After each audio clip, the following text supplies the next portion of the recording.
बारामती काँग्रेस तालुका व शहर काँग्रेसच्या वतीने सर्व पत्रकार बांधवांना या ठिकाणी बोलवण्याचं कारण म्हणजे काल बारामती शहरामध्ये बिगोन चौकामध्ये जो काही प्रकार घडला आंदोलनाचा, म्हणजे राष्ट्रवादी काँग्रेस अजित पवार गटाने जे आंदोलन काल बारामतीमध्ये केलं पृथ्वीराज चव्हाणांच्या विरोधात, मला नक्की कळलं नाही की पृथ्वीराज चव्हाणांच्या विरोधात आंदोलन करण्याचं कारण काय होतं.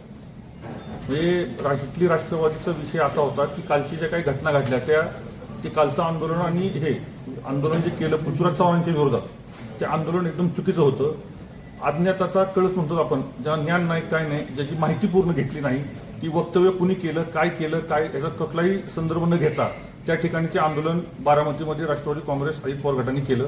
त्याबद्दल या ठिकाणी आम्ही खेद व्यक्त करतो. सर्वप्रथम हे आंदोलन कोण बोललं काय बोललं कुणाचंच काही कुणाला माहीत नव्हतं.